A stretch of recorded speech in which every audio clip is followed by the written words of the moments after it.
ನಾವಿವತ್ತು ನೋಡ್ತಾ ಇರೋದು ಯು ಆರ್ ನೆಕ್ಸ್ಟ್. 2011ರಲ್ಲಿ ತೆರೆ ಕಂಡಿದ್ದ ಅಮೆರಿಕನ್ ಮಿಸ್ಟ್ರಿ ಥ್ರಿಲ್ಲರ್ ಚಿತ್ರ. ಈ ಚಿತ್ರದಲ್ಲಿ ನಾವು ಗೆಸ್ಸೇ ಮಾಡೋಕ್ಕಾಗದಿರೋ ಟ್ವಿಸ್ಟ್ ಅಂಡ್ ಟರ್ನ್ಸ್ ಎಲ್ಲ ಇದೆ. ಮೂವಿ ಸ್ಟಾರ್ಟಿಂಗ್ ನಲ್ಲಿ ಒಂದು ಜೋಡಿನ ತೋರಿಸ್ತಾರೆ. ಹಸ್ಬೆಂಡ್ ಸ್ನಾನಕ್ಕೆ ಹೋದಾಗ ಹುಡುಗಿ ಹೊರಗಡೆ ಬಂದು ಸಾಂಗ್ ಪ್ಲೇ ಮಾಡಿ ಅದನ್ನ ರಿಪೀಟ್ ಮೋಡಲ್ಲಿ ಇಡ್ತಾಳೆ. ಈಗ ಅವಳ ಹಿಂದೆ ಯಾರು ನಿಂತಿರೋ ಹಾಗೆ ಫೀಲ್ ಆಗುತ್ತೆ. ಕಟ್ ಮಾಡಿದ್ರೆ ಸ್ನಾನ ಮಾಡ್ತಿದ್ದ ಗಂಡ ಹೊರಗಡೆ ಬಂದಾಗ ವಿಂಡೋ ಗ್ಲಾಸ್ ಮೇಲೆ ಏನೋ ಬರ್ದಿರೋದ್ನ ನೋಡ್ತಾನೆ. ಯು ಆರ್ ನೆಕ್ಸ್ಟ್ ಅಂತ ರಕ್ತದಲ್ಲಿ ಬರ್ದಿದೆ. ಕೆಳಗಡೆ ನೋಡಿದ್ರೆ ಹೆಂಡತಿ ಸತ್ತೋಗಿದ್ದಾಳೆ. ಅವಳ ರಕ್ತದಲ್ಲೇ ಗ್ಲಾಸ್ ಮೇಲೆ ಬರ್ದಿರೋದು. ಗಾಬರಿಯಾಗಿದ್ದ ಇವನು ಎಸ್ಕೇಪ್ ಆಗಕ್ಕೆ ಟ್ರೈ ಮಾಡಿದಾಗ ಮಾಸ್ಕ್ ಹಾಕಿದ್ದ ಯಾರೋ ಸ್ಟ್ರೇಂಜರ್ ಇವನ್ ಮೇಲೂ ಅಟ್ಯಾಕ್ ಮಾಡ್ತಾನೆ. ಹಾಗೇನೆ ಇವ್ರ ಪಕ್ಕದ ಮನೇಲಿರೋ ಇನ್ನೊಂದು ಜೋಡಿನ ತೋರಿಸ್ತಾರೆ, ಪಾಲ್ ಅಂಡ್ ಡೇವಿಸನ್ ಅಂತ. ಇವರಿಬ್ಬರಿಗೆ ಮದುವೆ ಆಗಿ 35 ವರ್ಷ ಆಗಿದೆ. ಇವತ್ತಿಗೆ 35ನೇ ವರ್ಷದ ಆನಿವರ್ಸರಿ ಸೆಲೆಬ್ರೇಟ್ ಮಾಡೋಕೆ ತಯಾರಿ ಮಾಡ್ಕೋಬೇಕು. ಮಕ್ಕಳನ್ನೆಲ್ಲ ಇನ್ವೈಟ್ ಮಾಡಿರ್ತಾರೆ. ಇವ್ರ ಮನೆ ಪಕ್ಕದಲ್ಲಿದ್ದ ಜೋಡಿನೇ ಸ್ವಲ್ಪ ಹೊತ್ತಿನ ಹಿಂದೆ ಸತ್ತೋಗಿದ್ದು. ಪಾಲ್ ಡೋರ್ ತೆಗಿಯೋಕೆ ಪುಷ್ ಮಾಡಿದಾಗ ಇವ್ರ ಹತ್ರ ಇದ್ರೂನು ಡೋರ್ ಆಲ್ರೆಡಿ ಓಪನ್ ಆಗಿದೆ. ಮೇ ಬಿ ಮನೆ ಕ್ಲೀನ್ ಮಾಡೋಕೆ ಬಂದವರು ಮರ್ತು ಡೋರ್ ಕ್ಲೋಸ್ ಮಾಡದೆ ಹೋಗಿರ್ಬೋದು ಅನ್ಕೊಂಡು ಪಾರ್ಟಿಗೆ ಬೇಕಾದ ಸಿದ್ಧತೆ ಮಾಡ್ಕೋತಾರೆ. ಹಾಗೇನೆ ಇನ್ನೊಂದು ಕಪಲ್ ನ ತೋರಿಸ್ತಾರೆ. ಇವರೇ ಈ ಚಿತ್ರದ ಹೀರೋ ಹೀರೋಯಿನ್. ಇವರಿಬ್ರು ಲವ್ ಮಾಡ್ತಾ ಇದ್ದಾರೆ. ಇವನು ಕ್ರಿಸ್ಪಿಯನ್, ಇವಳು ಎರಿನ್. ಪಾಲ್ ಅಂಡ್ ಡೇವಿಸನ್ ಇದ್ದಾರಲ್ಲ, ಅವ್ರ ಮಗ ಇವನೇ. ಈ ಕಡೆ ಮನೆ ಕ್ಲೀನ್ ಮಾಡ್ತಿದ್ದ ಡೇವಿಸನ್ಗೆ ಮೇಲ್ಗಡೆ ರೂಮ್ ಇಂದ ಏನೋ ಶಬ್ದ ಕೇಳಿಸುತ್ತೆ. ಪಾಲ್ ನ ಕರೆದು ಮೇಲ್ಗಡೆ ಯಾರೋ ಓಡಾಡ್ತಾ ಇದ್ದಾರೆ ಅನ್ಸುತ್ತೆ, ನನಗೆ ಭಯ ಆಗ್ತಿದೆ. ಹೌದಾ, ಸರಿ ನೀನು ಹೊರಗಡೆ ಇರು, ನಾನು ಹೋಗಿ ಚೆಕ್ ಮಾಡ್ತೀನಿ. ಪಾಲ್ ಮೇಲ್ಗಡೆ ರೂಮ್ ಹತ್ರ ಬಂದಾಗ ಯಾರು ಇವನ್ನ ಮುಟ್ತಾರೆ. ಗಾಬರಿಯಾಗಿ ತಿರುಗ್ ನೋಡಿದಾಗ ಅದು ಕ್ರಿಸ್ಪಿಯನ್. ಹೋ ನೀನಾ, ನಾನ್ ಬೇರೆ ಯಾರೋ ಅಂತ ಹೆದರ್ಬಿಟ್ಟೆ. ಸರಿ ಬಾ ಹೋಗೋಣ. ಪಾಲ್ ಒಂದ್ ರೂಮ್ ನ ಡೋರ್ ತೆಗಿಯೋಕೆ ಹೋದಾಗ್ಲೇ ಕ್ರಿಸ್ಪಿಯನ್ ಬಂದಿರ್ತಾನೆ. ಈಗ ರೂಮ್ ಡೋರ್ ತನ್ನಷ್ಟಕ್ಕೆ ಓಪನ್ ಆಗುತ್ತೆ. ಆಕ್ಚುಲಿ ಕ್ರಿಸ್ಪಿಯನ್ ಇವ್ರ ಮೊದಲನೇ ಮಗ. ತನ್ನ ಲವರ್ ನ ಪೇರೆಂಟ್ಸ್ ಗೆ ಪರಿಚಯ ಮಾಡ್ತಾನೆ. ಈಗ ಇವರಿಬ್ರು ಡಿಸ್ಕಸ್ ಮಾಡ್ತಿದ್ದಾರೆ. ಎರಿನ್ ಹೇಳ್ತಾಳೆ, ನೀನು ತುಂಬಾನೇ ಲಕ್ಕಿ, ನನ್ ಹತ್ರ ಜಾಸ್ತಿ ಹಣ ಇಲ್ಲ, ಆದ್ರೆ ನಿನ್ ಪೇರೆಂಟ್ಸ್ ತುಂಬಾನೇ ರಿಚ್. ಆಗ ಕ್ರಿಸ್ಪಿಯನ್, ಹೌದು ನಾವು ಶ್ರೀಮಂತ್ರೆ, ಆದ್ರೆ ನಮ್ಮ ಅಪ್ಪ ಒಂದು ಮಗ ಸಾಕು ಅಂತ ಸುಮ್ನಾಗ್ಲಿಲ್ಲ. ನಾನಲ್ದೆ ಇನ್ನು 3 ಜನ ಮಕ್ಳಿದ್ದಾರೆ. ಸೊ ಆಸ್ತಿ ಡಿವೈಡ್ ಆಗುತ್ತೆ. ಎಷ್ಟೇ ಆಸ್ತಿ ಇದ್ರೂನು ಒಂದ್ಸಲ ಡಿವೈಡ್ ಆದ್ರೆ ಆಸ್ತಿನಲ್ಲಿ ಸಿಗೋ ಪಾಲು ತುಂಬಾನೇ ಕಡಿಮೆ. ಅದಿರ್ಲಿ, ನಾಳೆ ನಾವೆಲ್ಲ ತುಂಬಾನೇ ಖುಷಿಯಾಗಿರ್ತೀವಿ. ಯಾಕಂದ್ರೆ ನಾಳೆ ನನ್ ತಂಗಿ, ತಮ್ಮ, ಅಣ್ಣ ಎಲ್ರು ಕೂಡ ಬರ್ತಾರೆ. ತುಂಬಾ ವರ್ಷದ ನಂತರ ನಾವೆಲ್ಲ ಒಂದಾಗ್ತಾ ಇದ್ದೀವಿ. ನಾಳೆಗೆ ನಮ್ ತಂದೆ ತಾಯಿ ಮದುವೆ ಆಗಿ 35 ವರ್ಷ ಆಗುತ್ತೆ. 35th ಆನಿವರ್ಸರಿನ ಗ್ರ್ಯಾಂಡ್ ಆಗಿ ಸೆಲೆಬ್ರೇಟ್ ಮಾಡ್ಬೇಕು ಅಂತ. ಪಾಲ್ ಅಂಡ್ ಡೇವಿಸನ್ಗೆ ಟೋಟಲ್ 4 ಜನ ಮಕ್ಕಳಿದ್ದಾರೆ. ಹಿರಿಮಗನೇ ಕ್ರಿಸ್ಪಿಯನ್, ಎರಡನೇ ತಮ್ಮ ಡ್ರೇಕ್, ಕೊನೆ ತಮ್ಮ ಫೆಲಿಕ್ಸ್. ಈಗ ಡ್ರೇಕ್ ಅವನ್ ಗರ್ಲ್ ಫ್ರೆಂಡ್ ಜೊತೆಲಿ ಬರ್ತಾನೆ. ಈ ಕಡೆ ಡೇವಿಸನ್ ಎರಿನ್ಗೆ ಹೇಳ್ತಾಳೆ, ಪಕ್ಕದ ಮನೆಗೆ ಹೋಗಿ ಸ್ವಲ್ಪ ಹಾಲು ಇಸ್ಕೊಂಡ್ ಬಾ ಅಂತ. ಇನ್ನು ಡ್ರೇಕ್ ಅವ್ರ ಗರ್ಲ್ ಫ್ರೆಂಡ್ ಕೇಳ್ತಾಳೆ, ನಿಮ್ ಅಣ್ಣ ನೋಡೋಕೆ ಸ್ವಲ್ಪ ಏಜ್ ಆದಂಗೆ ಕಾಣ್ತಾರೆ, ಆದ್ರೆ ಅವ್ರ ಗರ್ಲ್ ಫ್ರೆಂಡ್ ತುಂಬಾನೇ ಹೆಂಗಾಗಿದ್ದಾಳಲ್ಲ. ನಮ್ಮಣ್ಣ ಕಾಲೇಜಲ್ಲಿ ಪ್ರೊಫೆಸರ್, ಎರಿನ್ ಅದೇ ಕಾಲೇಜಲ್ಲಿ ಸ್ಟೂಡೆಂಟ್. ಈ ವಿಷಯ ಹೊರಗಡೆ ಗೊತ್ತಾದ್ರೆ ನಮ್ ಫ್ಯಾಮಿಲಿ ಮರ್ಯಾದೆ ಹೋಗುತ್ತೆ. ಈಗ ಎರಿನ್ ಪಕ್ಕದ ಮನೆಗೆ ಹಾಲು ಇಸ್ಕೊಳಕ್ಕೆ ಹೋಗಿದ್ದಾಳೆ ಅಲ್ವಾ. ಮೂವಿ ಸ್ಟಾರ್ಟಿಂಗ್ ನಲ್ಲಿ ಅದೇ ಮನೆಗ್ ನುಗ್ಗಿದ್ದ ಒಬ್ಬ ಸ್ಟ್ರೇಂಜರ್ ಆ ಮನೇಲಿದ್ದ ಜೋಡಿನ ಕೊಲೆ ಮಾಡಿರ್ತಾನೆ. ಕಾಲಿಂಗ್ ಬೆಲ್ ಪ್ರೆಸ್ ಮಾಡ್ತಾಳೆ, ಆದ್ರೆ ನೋ ರೆಸ್ಪಾನ್ಸ್. ಸಾಂಗ್ ಮಾತ್ರ ಪ್ಲೇ ಆಗ್ತಿರೋ ಶಬ್ದ ಕೇಳ್ತಾ ಇದೆ. ಸರಿ, ಆ ಮನೇಲಿದ್ದ ಜೋಡಿನ ಯಾರೋ ಕೊಲೆ ಮಾಡ್ಬಿಟ್ಟ. ಸಾಂಗ್ ಮಾತ್ರ ಹೇಗ್ ಪ್ಲೇ ಆಗ್ತಿದೆ ಅನ್ನಿಸ್ತಾ ಇದೆಯಾ? ಆಕ್ಚುಲಿ ಸಾಯೋಕು ಮುಂಚೆ ಆ ಲೇಡಿ ಸಾಂಗ್ ನ ಪ್ಲೇ ಮಾಡಿ ರಿಪೀಟ್ ಮೋಡಲ್ಲಿ ಸೆಟ್ ಮಾಡಿರ್ತಾಳೆ, ನೆನ್ಪಿದ್ಯಾ? ಸೊ ಅದಕ್ಕೇನೆ ಪದೇ ಪದೇ ಅದೇ ಸಾಂಗ್ ಪ್ಲೇ ಆಗ್ತಾ ಇದೆ. ಇನ್ನು ಆ ಲೇಡಿ ಗಂಡನ್ ಮೇಲೂ ಅಟ್ಯಾಕ್ ಮಾಡಿದ ಮೇಲೆ ಅವ್ನ್ ಡೆಡ್ ಬಾಡಿನ ಸೋಫಾ ಮೇಲೆ ಕೂತಿರೋ ತರ ಸೆಟ್ ಮಾಡಿರ್ತಾನೆ. ಎರಿನ್ ಯಾರು ಇಲ್ವೇನೋ ಅನ್ಕೊಂಡು ರಿಟರ್ನ್ ಬರ್ತಾಳೆ.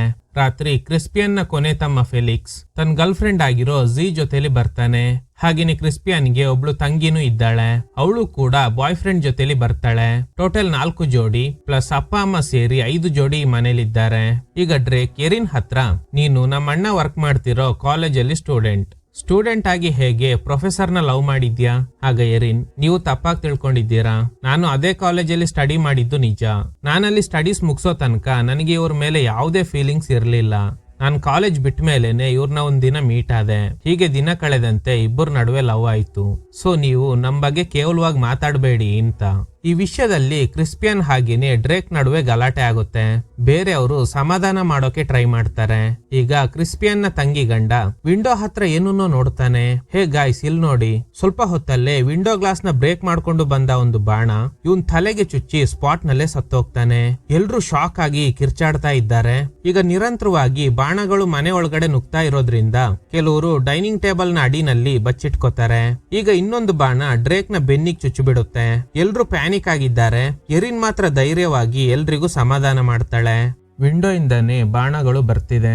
ಈಗ ವಿಂಡೋನ ಕ್ರಾಸ್ ಮಾಡಿನೇ ಪಕ್ಕದ ರೂಮ್ಗೆ ಹೋಗ್ಬೇಕು. ಅದಕ್ಕೆ ಎಲ್ರು ಚೇರ್ನ ಗಾರ್ಡ್ ತರ ಯೂಸ್ ಮಾಡ್ಕೊಂಡು ಪಕ್ಕದ ರೂಮ್ಗೆ ಹೋಗ್ತಾರೆ. ಇನ್ನು ಡ್ರೇಕ್ ಬೆನ್ನಲ್ಲಿ ಚುಚ್ಚಿರೋ ಬಾಣನ ತೆಗಿಯೋಕೆ ಟ್ರೈ ಮಾಡ್ತಾರೆ, ಆದ್ರೆ ಆಗ್ತಿಲ್ಲ. ಈಗ ಎಲ್ರು ಡಿಸ್ಕಸ್ ಮಾಡ್ತಾರೆ, ನಮ್ಮಲ್ಲಿ ಯಾರಾದ್ರೂ ಹೊರಗಡೆ ಹೋಗಿ ಕಾರ್ನಲ್ಲಿ ಪೊಲೀಸ್ ಸ್ಟೇಷನ್ಗೆ ಹೋಗಿ ವಿಷಯನ ಹೇಳ್ಬೇಕು. ಅದ್ ಬಿಟ್ಟು ಇಲ್ಲೇ ಇದ್ರೆ ನಾವೆಲ್ಲ ಸರ್ವೈವ್ ಆಗೋದು ಕಷ್ಟ ಅಂತ. ಹೊರಗಡೆಯಿಂದ ಅಟ್ಯಾಕ್ ಮಾಡ್ತಿರೋ ಸ್ಟ್ರೇಂಜರ್ ಜಾಮರ್ ಹಾಕಿರೋದ್ರಿಂದ ಫೋನ್ ಸಿಗ್ನಲ್ ವರ್ಕ್ ಆಗ್ತಾ ಇಲ್ಲ.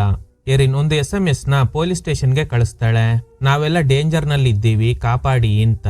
ಅಡ್ರೆಸ್ ಸಮೇತ ಸೆಂಡ್ ಮಾಡಿರ್ತಾಳೆ. ಆದ್ರೆ ಇನ್ನು ಮೆಸೇಜ್ ಡೆಲಿವರಿ ಆಗಿಲ್ಲ. ಯಾವಾಗ ಜಾಮರ್ ಬ್ರೇಕ್ ಆಗಿ ಸಿಗ್ನಲ್ ಸಿಗುತ್ತೋ ಅವಾಗ ಮಾತ್ರ ಸೆಂಡ್ ಆಗುತ್ತೆ. ಸೊ ಸದ್ಯಕ್ಕೆ ಮೆಸೇಜ್ ಇನ್ನು ಸೆಂಡ್ ಆಗಿಲ್ಲ. ಈಗ ಕಾರ್ನಲ್ಲಿ ಪೊಲೀಸ್ ಸ್ಟೇಷನ್ಗೆ ಹೋಗ್ಬೇಕು. ಡ್ರೇಕ್ ಹೇಳ್ತಾನೆ, ನಾನ್ ಬೇಗ ಕಾರ್ನಲ್ಲಿ ಪೊಲೀಸ್ ಸ್ಟೇಷನ್ಗೆ ಹೋಗಿ ವಿಷಯ ಹೇಳ್ತಿದ್ದೆ, ಆದ್ರೆ ಏನ್ ಮಾಡ್ಲಿ, ನನ್ ಬೆನ್ನಲ್ಲಿ ಬಾಣ ಸಿಗಾಕೊಂಡಿದೆ ಅಂತ. ಆಗ ಕ್ರಿಸ್ಪಿಯನ್, ಓಡಾಕೆ ಕಾಲ್ ಚೆನ್ನಾಗಿದ್ರೆ ಸಾಕು, ನಿನ್ ಬೆನ್ನಿಗ್ ತಾನೇ ಗಾಯ ಆಗಿರೋದು ಅಂತ. ಸೊ ಅವನು ಕೂಡ ಹೋಗಕ್ಕೆ ರೆಡಿ ಇಲ್ಲ. ಕೊನೆಗೆ ಅವನ್ ತಂಗಿ ನಾನ್ ಹೋಗ್ತೀನಿ ಅಂದಾಗ ಎಲ್ರು ಒಪ್ಕೋತಾರೆ. ಪ್ಲಾನ್ ಏನಂದ್ರೆ ಡೋರ್ ಓಪನ್ ಮಾಡಿದ ತಕ್ಷಣ ಫಾಸ್ಟ್ ಆಗಿ ಕಾರ್ ಹತ್ರ ಓಡ್ಬೇಕು. ಈಗ ಪ್ಲಾನ್ ಪ್ರಕಾರ ಡೋರ್ ಓಪನ್ ಮಾಡಿದ ತಕ್ಷಣ ಇವಳು ಓಡೋಕೆ ಶುರು ಮಾಡ್ತಾಳೆ. ಆದ್ರೆ ಹೊರಗಡೆ ಇರೋ ಕಿಲ್ಲರ್ಸ್ ತುಂಬಾನೇ ಬುದ್ಧಿವಂತರು. ಒಂದು ಶಾರ್ಪ್ ಆಗಿರೋ ತಂತಿನ ಡೋರ್ ಹತ್ರ ಕಟ್ಟಿದ್ದಾರೆ. ಇದನ್ನ ನೋಡದೆ ಇವಳು ಫಾಸ್ಟ್ ಆಗಿ ಓಡಿದ್ರಿಂದ ಕತ್ತಿನ ಭಾಗಕ್ಕೆ ಆ ತಂತಿ ಕುಯ್ದು ಸ್ಪಾಟ್ ನಲ್ಲೇ ಸತ್ತೋಗ್ತಾಳೆ. ಫಸ್ಟ್ ಇವಳು ಗಂಡ, ಈಗ ಇವಳು ಕೂಡ ಸತ್ತೋದ್ಲು. ಸೊ 5 ಜೋಡಿನಲ್ಲಿ ಈಗ ಉಳಿದಿರೋದು 4 ಜೋಡಿಗಳು ಮಾತ್ರ. ಮನೆಯಿಂದ ಹೊರಗಡೆ ಹೋದ್ರೆ ಖಂಡಿತ ಜೀವ ಉಳಿಯಲ್ಲ. ಎಲ್ಲಾ ಕಡೆನೂ ಟ್ರ್ಯಾಪ್ ಸೆಟ್ ಮಾಡಿರ್ಬೋದು ಅನ್ನೋ ಭಯ ಇದೆ. ಎರಿನ್ ಒಂದು ಪ್ಲಾನ್ ಮಾಡ್ತಾಳೆ, ಬಾಣಗಳು ಬರ್ತಿರೋದು ವಿಂಡೋಗಳಿಂದ, ಸೊ ಅವುಗಳನ್ನ ಕ್ಲೋಸ್ ಮಾಡಿದ್ರೆ ನಾವು ಸೇಫ್ ಅಂತ. ಇವಳು ಇಷ್ಟೊಂದು ಬುದ್ಧಿವಂತೆ ಅಂತ ಕ್ರಿಸ್ಪಿಯನ್ಗೆ ಗೊತ್ತಿರ್ಲಿಲ್ಲ. ಪೊಲೀಸ್ಗೆ SMS ಸೆಂಡ್ ಮಾಡಿದ್ರೂನು ಇಲ್ಲಿ ತನಕ ಸೆಂಡ್ ಆಗಿರೋ ನೋಟಿಫಿಕೇಶನ್ ಬಂದಿಲ್ಲ. ಈ ಮನೇಲಿ ಯಾವ್ದಾದ್ರು ಮೂಲೆನಲ್ಲಿ ಸಿಗ್ನಲ್ ಸಿಗ್ಬೋದು ಅಂತ ಚೆಕ್ ಮಾಡ್ತಾಳೆ. ಇನ್ನು ಮಗಳ ಸಾವಿಂದ ಪೇರೆಂಟ್ಸ್ ತುಂಬಾನೇ ಶಾಕ್ ನಲ್ಲಿ ಇದ್ದಾರೆ. ಡೇವಿಸನ್ ತುಂಬಾನೇ ಅಪ್ಸೆಟ್ ಆಗಿರೋದ್ರಿಂದ ಪಾಲ್ ಅವ್ರನ್ನ ರೂಮ್ ನಲ್ಲಿ ಮಲಗಿಸಿ ಸ್ವಲ್ಪ ರೆಸ್ಟ್ ಮಾಡು ಅಂತ ಹೇಳ್ತಾರೆ. ಈಗ ನೋಡಿದ್ರೆ ಡೇವಿಸನ್ ಒಬ್ರೆ ಮಲಗಿರುವಾಗ ಮಂಚದ ಅಡಿಯಿಂದ ಯಾರೋ ಎದ್ದು ಬರ್ತಾರೆ. ಮುಖಕ್ಕೆ ಮಾಸ್ಕ್ ಹಾಕೊಂಡಿದ್ದಾನೆ, ಕೈಯಲ್ಲಿ ಚಾಕು ಬೇರೆ ಇದೆ. ಡೇವಿಸನ್ ಮೇಲೆ ದಾಳಿ ಮಾಡಿ ಸಾಯಿಸ್ಬಿಡ್ತಾನೆ. ಡೇವಿಸನ್ ಕಿರ್ಚಾಡ್ತಿರೋದ್ ಕೇಳಿ ಕೆಳಗಡೆ ಇದ್ದವರು ಮೇಲ್ಗಡೆ ಬರ್ತಾರೆ. ನೋಡಿದ್ರೆ ಡೇವಿಸನ್ ಸತ್ತೋಗಿದ್ದಾಳೆ. ಗೋಡೆ ಮೇಲೆ UR ನೆಕ್ಸ್ಟ್ ಅಂತ ಬರ್ದಿದೆ, ಅಂದ್ರೆ ನೆಕ್ಸ್ಟ್ ಟಾರ್ಗೆಟ್ ನೀನೆ ಅಂತ.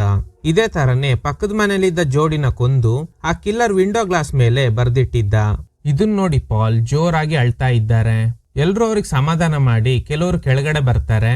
ಈಗ ಇಲ್ಲಿರೋದು ಡ್ರೇಕ್ನ ಹೆಂಡತಿ ಮಾತ್ರ. ಹೇಗೆ ಒಳಗಡೆ ಮಲಗಿದ್ದ ಇವ್ರ ಕೊಲೆ ಆಯ್ತು? ಹಾಗಾದ್ರೆ ಯಾರೋ ಈ ರೂಮಲ್ಲಿ ಇದ್ದಾರೆ ಅನ್ಸುತ್ತೆ.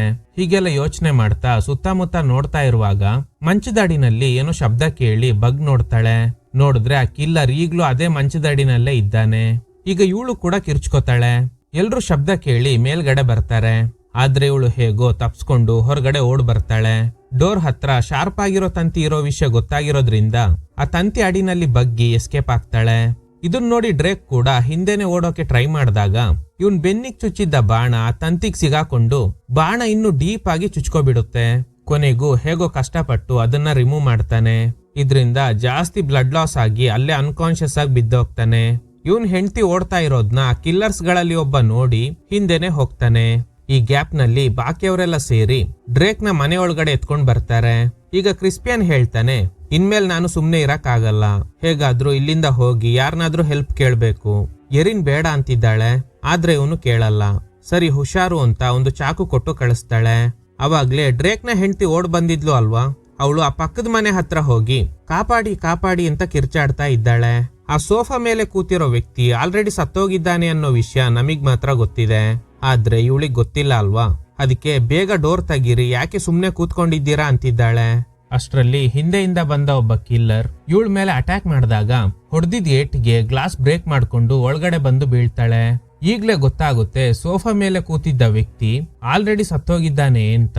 ಅಷ್ಟರಲ್ಲಿ ಕಿಲ್ಲರ್ ಮತ್ತೆ ಅವಳ ಮೇಲೆ ಅಟ್ಯಾಕ್ ಮಾಡಿ ಸಾಯಿಸ್ಬಿಡ್ತಾನೆ. ಈಗ ಮನೆಯಿಂದ ಹೊರಗಡೆ ಹೋಗಿದ್ದ ಕ್ರಿಸ್ಪಿಯನ್ ಮತ್ತೆ ಒಳಗಡೆ ಬರ್ತಾನೆ. ಹೊರಗಡೆ ಆ ಕಿಲ್ಲರ್ಸ್ ಯಾರು ಕಾಣ್ತಾ ಇಲ್ಲ.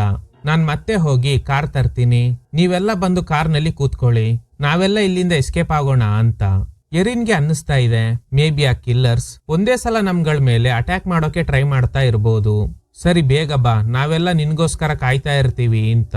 ಕ್ರಿಸ್ಪಿಯನ್ ಹೋಗುವಾಗ ಡೋರ್ ಹತ್ರ ಕಟ್ಟಿದ್ದ ತಂತಿನ ಕಟ್ ಮಾಡಿ ಹೋಗ್ತಾನೆ. ಈಗ ಇವರಿಗೆಲ್ಲ ಒಂದು ವಿಷಯ ಗೊತ್ತಾಗುತ್ತೆ. ಅದೇನಂದ್ರೆ ಟೋಟಲ್ ಇಬ್ರು ಕಿಲ್ಲರ್ಸ್ ಇದ್ದಾರೆ. ಒಬ್ಬ ಮನೆಯಿಂದ ಹೊರಗಡೆ ಇದ್ದಾನೆ, ಇನ್ನೊಬ್ಬ ಮನೆ ಒಳಗಡೆನೆ ಇದ್ದಾನೆ ಅಂತ. ಡ್ರೇಕ್ ಸ್ಟಿಲ್ ಅನ್ಕಾನ್ಶಿಯಸ್ ಆಗಿದ್ದಾನೆ. ಅವನ್ನ ಒಂದ್ ಕಡೆ ಮಲಗಿಸಿ ಎರಿನ್ ಬಿಸಿನೀರ್ ಕುದಿಸ್ತಾಳೆ. ಹಾಗೇನೆ ಕಿಚನ್ ನಲ್ಲಿದೆ ಎಲ್ಲಾ ಚಾಕುಗಳನ್ನ ತಗೊಂಡೋಗಿ ಉಳಿದವ್ರಿಗೆ ಕೊಡ್ಬೇಕು ಅನ್ನೋ ಅಷ್ಟ್ರಲ್ಲಿ ಒಬ್ಬ ಕಿಲ್ಲರ್ ವಿಂಡೋ ಹೊಡ್ಕೊಂಡು ಒಳಗಡೆ ಬರ್ತಾನೆ. ಇದ್ರಿಂದ ಗಾಬರಿಯಾಗಿದ್ದ ಎರಿನ್ ಕಾಲ್ ಜಾರಿ ಬಿದ್ದೋಗ್ತಾಳೆ. ಅವಳ ಮೇಲೆ ಅಟ್ಯಾಕ್ ಮಾಡೋಕೆ ಟ್ರೈ ಮಾಡಿದಾಗ ಎರಿನ್ ಹತ್ರ ಒಂದು ಕಬ್ಬಿಣದ ಪೀಸ್ ಇರುತ್ತೆ. ಅದ್ರಲ್ಲೇ ದಾಳಿ ಮಾಡಿ ಆ ಕಿಲ್ಲರ್ನ ಸಾಯಿಸ್ಬಿಡ್ತಾಳೆ. ಇದನ್ ನೋಡಿ ಫೆಲಿಕ್ಸ್ ಹಾಗೇನೆ ಝೀಗೆ ಗಾಬರಿ ಆಗುತ್ತೆ. ಸತ್ತೋಗಿರೋ ಕಿಲ್ಲರ್ ಹಾಕಿದ್ದ ಮಾಸ್ಕ್ ನ ತೆಗೆದು ನೋಡಿದಾಗ ಇವ್ನ್ ಯಾರು ಅಂತ ಇವ್ರು ಯಾರಿಗೂ ಗೊತ್ತಿಲ್ವಂತೆ. ಈಗ ಎರಿನ್ ಕೇಳ್ತಾಳೆ, ನಿಮ್ಮಪ್ಪ ಪಾಲ್ ಎಲ್ಲಿ ಅಂತ. ಅದೇ ಸಮಯ ಪವರ್ ಕಟ್ ಆಗುತ್ತೆ. ಸರ್ಕ್ಯೂಟ್ ಬಾಕ್ಸ್ ಎಲ್ಲಿದೆ? ಬೇಸ್ಮೆಂಟ್ ಅಲ್ಲಿ ಇದೆ. ನೀನೋಗಿ ಒನ್ಸ್ ಚೆಕ್ ಮಾಡು, ನಾವಿಬ್ರು ಮೇಲ್ಗಡೆ ಹೋಗಿ ನಮ್ ತಂದೆನ ಹುಡುಕ್ತೀವಿ ಅಂತ. ಈ ಕಡೆ ಪಾಲ್ ಕೈಯಲ್ಲಿ ಚಾಕು ಹಿಡ್ಕೊಂಡು ಡೇವಿಸನ್ ನ ಕೊಂದವನು ಇನ್ನು ಇದೇ ಬೆಡ್ರೂಮ್ ನಲ್ಲೇ ಇದ್ದಾನೆ, ಅವನ್ನ ಸುಮ್ನೆ ಬಿಡಬಾರ್ದು ಅಂತ ಒಳಗಡೆ ಹೋಗ್ತಾರೆ. ಆ ಬೆಡ್ರೂಮ್ ಪಕ್ಕದಲ್ಲಿ ಒಂದು ಸಣ್ಣ ರೂಮ್ ಇದೆ. ಅಲ್ಲಿ ನೋಡಿದ್ರೆ ವಾಟರ್ ಬಾಟ್ಲ್ ಎಲ್ಲ ಇದೆ. ಸೊ ಹಾಗಾದ್ರೆ ನಾವೆಲ್ಲ ಬರೋಕು ಮುಂಚೆನೆ ಈ ಕಿಲ್ಲರ್ಸ್ ಎಲ್ಲ ಪ್ಲಾನ್ ಮಾಡಿ ಮನೆಯಲ್ಲಿ ಸ್ಟೇ ಆಗಿದ್ದಾರೆ. ಸೊ ಪಕ್ಕ ಪ್ಲಾನ್ ಮಾಡಿನೇ ಅಟ್ಯಾಕ್ ಮಾಡಿದ್ದಾರೆ ಅನ್ನೋದು ಗೊತ್ತಾಗುತ್ತೆ. ಆಕ್ಚುಲಿ ಇವ್ರ ಹೆಂಡತಿ ಜೊತೆಲಿ ಫಸ್ಟ್ ಟೈಮ್ ಬಂದಾಗ್ಲೇ ಡೋರ್ ಓಪನ್ ಆಗಿತ್ತು. ಆ ಕಿಲ್ಲರ್ಸ್ಗೆ ಹೇಗೋ ಈ ಮನೆಯ ಸ್ಪೇರ್ ಕೀ ಸಿಕ್ಕಿದೆ. ಈ ವಿಷಯನ ಫೆಲಿಕ್ಸ್ಗೆ ಹೇಳ್ತಾರೆ. ಯಾರೋ ಪ್ಲಾನ್ ಮಾಡಿ ನಮ್ ಮೇಲೆ ಅಟ್ಯಾಕ್ ಮಾಡ್ತಿದ್ದಾರೆ ಅಂತ. ಅಷ್ಟ್ರಲ್ಲಿ ಹೈಡ್ ಆಗಿದ್ದ ಕಿಲ್ಲರ್ ಬಂದು ಪಾಲ್ ಕತ್ಕು ಇದು ಸಾಯಿಸ್ಬಿಡ್ತಾನೆ. ಗಾಬರಿ ಆಗಿದ್ದ ಫೆಲಿಕ್ಸ್ ನಮ್ ತಂದೆನ ಸಾಯಿಸ್ಬಿಟ್ಟ, ಆದ್ರೆ ಇವನ್ ಕೇಳೋ ಟೋನ್ ಬೇರೆ ತರ ಇದೆ. ಕಿಲ್ಲರ್ ಹೇಳ್ತಾನೆ, ಏನ್ ಬಾಸ್ ನೀವೇ ತಾನೇ ಹೇಳಿದ್ದು? ಹೌದು ನಾನೇ ಹೇಳಿದ್ದು. ಅದಕ್ಕಂತ ನನ್ ಕಣ್ಮುಂದೆನೆ ಸಾಯಿಸ್ಬಿಡೋದಾ? ಮೊದ್ಲೇ ಹೇಳಿದ್ದಿದ್ರೆ ತಿರುಗಿ ನಿಂತ್ಕೋತಿದ್ದೆ ಅಲ್ವಾ ಅಂತ. ಟ್ವಿಸ್ಟ್ ಏನಂದ್ರೆ ಇವನೇ ಕಿಲ್ಲರ್ಸ್ಗೆ ದುಡ್ಡು ಕೊಟ್ಟು ಈ ಕೊಲೆಗಳನ್ನ ಮಾಡಿಸ್ತಾ ಇರೋದು. ಈ ವಿಷಯ ಇವನ್ ಲವರ್ ಝೀಗೂ ಗೊತ್ತಿದೆ. ಜೊತೆಲಿ ಹುಟ್ಟಿದವ್ರನ್ನೆಲ್ಲ ಸಾಯಿಸ್ಬಿಟ್ರೆ ಇಡೀ ಆಸ್ತಿ ಇವನಿಗೆನೆ ಸೇರುತ್ತೆ. ಅದಕ್ಕೇನೆ ಈ ಪ್ಲಾನ್ ಮಾಡಿದ್ದಾನೆ ಅನ್ಸುತ್ತೆ. ಈಗ ಎರಿನ್ ಬೇಸ್ಮೆಂಟ್ ಅಲ್ಲಿ ಇದ್ದಾಳೆ. ಇನ್ನೊಬ್ಬ ಕಿಲ್ಲರ್ ಈಗ ಮನೆ ಒಳಗಡೆ ಬರ್ತಾನೆ. ಆಲ್ರೆಡಿ ಒಬ್ಬನ್ನ ಎರಿನ್ ಕೊಲೆ ಮಾಡ್ಬಿಟ್ಲು ಅಲ್ವಾ, ಅವನ್ ಬಾಡಿ ನೋಡಿ ಇವನ್ ಅಳ್ತಾ ಇದ್ದಾನೆ. ಶಬ್ದ ಕೇಳಿ ಬೇಸ್ಮೆಂಟ್ ಅಲ್ಲಿ ಇದ್ದ ಎರಿನ್ಗೆ ಗೊತ್ತಾಗುತ್ತೆ, ಒಬ್ಬ ಕಿಲ್ಲರ್ನ ನಾನ್ ಸಾಯಿಸ್ಬಿಟ್ಟೆ, ಸತ್ತಿರೋ ಕಿಲ್ಲರ್ಗೆ ಬ್ರದರ್ ಯಾರೋ ಇದ್ದಾನೆ, ಅವನೇ ಈಗ ಬಾಡಿ ನೋಡಿ ಅಳ್ತಿರೋದು ಅಂತ. ಸೊ ಇವನ್ನ ಕೂಡ ಬಿಡಬಾರ್ದು ಅಂತ ಡೋರ್ ಹತ್ರ ಕಾಯ್ತಾ ಇದ್ದಾಳೆ. ಕೀ ಹೋಲ್ ಇಂದ ನೋಡ್ತಿರುವಾಗ ಇವಳನ್ನ ಅಳ್ತಿದ್ದ ಕಿಲ್ಲರ್ ಕೂಡ ನೋಡಿ ಈ ಡೋರ್ ಹೊಡಿಯೋಕೆ ಟ್ರೈ ಮಾಡ್ತಾನೆ. ಅಷ್ಟ್ರಲ್ಲಿ ಎರಿನ್ ಹಿಂದೆಯಿಂದ ಬಂದು ಅಟ್ಯಾಕ್ ಮಾಡಿದ್ರಿಂದ ಆ ಕಿಲ್ಲರ್ ಅಲ್ಲಿಂದ ಎಸ್ಕೇಪ್ ಆಗ್ತಾನೆ. ಅಷ್ಟ್ರಲ್ಲಿ ಅನ್ಕಾನ್ಶಿಯಸ್ ಆಗಿದ್ದ ಡ್ರೇಕ್ಗೆ ಎಚ್ಚರಿಕೆ ಆಗುತ್ತೆ. ಸೇಮ್ ಟೈಮ್ ಫೆಲಿಕ್ಸ್ ಏನು ಗೊತ್ತಿಲ್ಲದೆ ಇರೋ ತರ ಗರ್ಲ್ ಫ್ರೆಂಡ್ ಜೊತೆಲಿ ಕೆಳಗಡೆ ಬರ್ತಾನೆ. ಅಪ್ಪ ಇಲ್ಲಿ ಅಂತ ಕೇಳಿದಾಗ ಅವರು ಮೇಲ್ಗಡೆ ರೆಸ್ಟ್ ತಗೋತಾ ಇದ್ದಾರೆ ಅಂತ ಸುಳ್ಳು ಹೇಳ್ತಾನೆ. ಈ ಕಡೆ ಮತ್ತೆ ಬೇಸ್ಮೆಂಟ್ ಕಡೆ ಹೋಗಿರೋ ಎರಿನ್ ತುಂಬಾ ವೆಪನ್ ಗಳನ್ನ ನೋಡ್ತಾಳೆ. ಇವುಗಳನ್ನ ಯೂಸ್ ಮಾಡ್ಕೊಂಡು ಯಾವ್ದಾದ್ರು ಟ್ರ್ಯಾಪ್ ಸೆಟ್ ಮಾಡೋ ಪ್ಲಾನ್ ಮಾಡ್ತಾಳೆ. ಎಲ್ರನ್ನು ಸೇರ್ಸ್ಕೊಂಡು ರೀಪರ್ ಪೀಸ್ ಗಳಿಗೆ ಆಣಿ ಹೊಡೆದು ಡೋರ್ ಹತ್ರ ಇಡ್ತಾಳೆ. ಕಿಲ್ಲರ್ಸ್ ಬರೋದಾದ್ರೆ ವಿಂಡೋ ಅಥವಾ ಡೋರ್ ಹತ್ರನೇ ಬರ್ಬೇಕು. ಹಂಗೇನಾದ್ರೂ ಬಂದ್ರೆ ಕಾಲಿಟ್ಟಾಗ ಗಾಯ ಆಗುತ್ತೆ. ಆ ಗ್ಯಾಪ್ ನಲ್ಲಿ ಅವ್ರಗಳ ಮೇಲೆ ಅಟ್ಯಾಕ್ ಮಾಡೋದೇ ಇವ್ರ ಪ್ಲಾನ್. ಆಗ ಝೀ ಎರಿನ್ ಆಣಿ ಹೊಡೆದಿಟ್ಟಿದ್ದ ರೀಪರ್ ನಲ್ಲಿ ಇವಳಿಗೆ ಹೊಡೆದು ಸಾಯಿಸೋಕೆ ಟ್ರೈ ಮಾಡ್ತಾಳೆ. ಅಷ್ಟ್ರಲ್ಲಿ ಎರಿನ್ ತಿರುಗಿದ್ರಿಂದ ಇವಳ ಪ್ಲಾನ್ ಉಲ್ಟಾ ಆಗುತ್ತೆ. ಈಗ ಏನು ಗೊತ್ತೇ ಇಲ್ಲ ಅನ್ನೋ ತರ ಡ್ರಾಮಾ ಮಾಡ್ತಾಳೆ. ಈ ಕಡೆ ಬೇಸ್ಮೆಂಟ್ ಅಲ್ಲಿ ವೆಪನ್ ಹುಡುಕ್ತಾ ಇದ್ದ ಡ್ರೇಕ್ ಫೆಲಿಕ್ಸ್ ಜೊತೆಲಿ ಮಾತಾಡ್ತಾ ಇದ್ದಾನೆ. ನನ್ ಹೆಂಡತಿ ಬೇರೆ ಹೊರಗಡೆ ಓಡೋದ್ಲು, ಅವಳಿಗೆ ಏನಾಯ್ತೋ ಗೊತ್ತಿಲ್ಲ, ಅವಳನ್ನ ಹೇಗಾದ್ರೂ ಕಾಪಾಡ್ಬೇಕು ಅಂತ. ಆಗ ಫೆಲಿಕ್ಸ್, ಹೋ ನಿನಗ್ ವಿಷಯ ಗೊತ್ತಿಲ್ವಾ, ನಿನ್ ಹೆಂಡತಿನ ಅವನು ಯಾವಾಗ್ಲೂ ಸಾಯಿಸ್ಬಿಟ್ಟ ಅಂತ. ಈಗ ಒಂದು ಸ್ಕ್ರೂ ಡ್ರೈವರ್ ತೆಗ್ದು ಡ್ರೇಕ್ ಹೊಟ್ಟೆಗೆ ಚುಚ್ಚಿ ಸಾಯಿಸಿ ಆಮೇಲೆ ಬಾಡಿನ ಬಚ್ಚಿಡ್ತಾನೆ. ಈ ಕಡೆ ಎರಿನ್ ಪಾಲ್ ಅವ್ರನ್ನ ನೋಡೋಕೆ ಮೇಲ್ಗಡೆ ಬಂದಾಗ ಅಲ್ಲಿ ಪಾಲ್ ಸತ್ತೋಗಿದ್ದಾರೆ. ಇವಳಿಗೆ ಶಾಕ್ ಆಗುತ್ತೆ. ಅಷ್ಟ್ರಲ್ಲಿ ಮಾಸ್ಕ್ ಹಾಕಿದ್ದ ಕಿಲ್ಲರ್ ಮೇಲ್ಗಡೆ ಬರ್ತಾನೆ. ಎರಿನ್ ವಿಂಡೋ ಮುಖಾಂತರ ಹೊರಗಡೆ ಜಂಪ್ ಮಾಡ್ತಾಳೆ. ಕಾಲಿಗೆ ಸ್ವಲ್ಪ ಗಾಯ ಆಗಿದೆ. ಕಾಡಲ್ಲಿ ಓಡೋಗಿ ಒಂದು ಮರದಡಿಯಲ್ಲಿ ಕೂತ್ಕೊಂಡು ಕಾಲಿಗೆ ಚುಚ್ಚಿದ ಗ್ಲಾಸ್ ಪೀಸ್ ನ ತೆಗಿತಾಳೆ. ಆಗ ಒಂದು ಸ್ಕ್ರೂ ಡ್ರೈವರ್ ಬಿದ್ದಿರೋದ್ನ ನೋಡ್ತಾಳೆ. ಪಕ್ಕದಲ್ಲೇ ಕಿಲ್ಲರ್ ನಿಂತ್ಕೊಂಡಿದ್ದಾನೆ. ಗಾಬರಿ ಆಗಿದ್ದ ಎರಿನ್ ಮತ್ತೆ ಮನೆ ಒಳಗಡೆ ಓಡ್ ಬರ್ತಾಳೆ. ಈಗ್ಲೇ ಒಂದು ವಿಷಯ ಸ್ಟ್ರೈಕ್ ಆಗುತ್ತೆ. ಮೇನ್ ಡೋರ್ ಒಳಗಡೆಯಿಂದ ಕ್ಲೋಸ್ ಆಗಿತ್ತು, ಈಗ ಹೇಗೆ ಓಪನ್ ಆಗಿದೆ ಅಂತ. ಫೆಲಿಕ್ಸ್ ನ ಗರ್ಲ್ ಫ್ರೆಂಡ್ ಇದ್ದಾಳಲ್ಲ, ಅವಳು ಆ ಕಿಲ್ಲರ್ಸ್ ಒಳಗಡೆ ಬರ್ಲಿ ಅಂತ ಡೋರ್ ಓಪನ್ ಮಾಡಿರ್ತಾಳೆ. ಈಗ ಇವಳಿಗೆ ಫೆಲಿಕ್ಸ್ ಹಾಗೇನೆ ಅವನ್ ಗರ್ಲ್ ಫ್ರೆಂಡ್ ಮೇಲೆ ಡೌಟ್ ಶುರುವಾಗುತ್ತೆ. ಸದ್ಯಕ್ಕೆ ಒಂದ್ ಕಡೆ ಹೈಡ್ ಆಗ್ತಾಳೆ. ಈಗ ಇವಳನ್ನ ಓಡಿಸ್ಕೊಂಡ್ ಬಂದಿದ್ದ ಕಿಲ್ಲರ್ ಕಿಟಕಿಯಿಂದ ಬರ್ತಾನೆ. ಅವನಿಗೆ ಮೇನ್ ಡೋರ್ ಓಪನ್ ಆಗಿರೋ ವಿಷಯ ಗೊತ್ತಿಲ್ಲ ಅನ್ಸುತ್ತೆ. ಈಗ ಅವ್ನ್ ಬರ್ತಿರೋ ಕಿಟಕಿ ಹತ್ರನೇ ಆಣಿ ಹೊಡೆದಿದ್ದ ರೀಪರ್ ಪೀಸ್ ಇದೆ. ಅದು ಗೊತ್ತಿಲ್ದೆ ಕಾಲಿಟ್ಟಿದ್ರಿಂದ ಆಣಿ ಕಾಲಿಗೆ ಚುಚ್ಕೊಂಡು ಕಿರ್ಚಾಡ್ತಾ ಇದ್ದಾನೆ. ಶಬ್ದ ಕೇಳಿ ಫೆಲಿಕ್ಸ್ ಹಾಗೇನೆ ಝೀ ಜೊತೆಲಿದ್ದ ಕಿಲ್ಲರ್ ಕೂಡ ಬರ್ತಾನೆ. ಈಗ ಗೊತ್ತಾಗೋದು ಏನಂದ್ರೆ ಮಾಸ್ಕ್ ಹಾಕಿರೋ ಕಿಲ್ಲರ್ಸ್ ಟೋಟಲ್ 3 ಜನ. ಅದ್ರಲ್ಲೊಬ್ಬನ್ನ ಎರಿನ್ ಕೊಂದ್ಬಿಟ್ಲು. ಈಗ ಉಳಿದಿರೋದು ಇಬ್ರು ಮಾತ್ರ.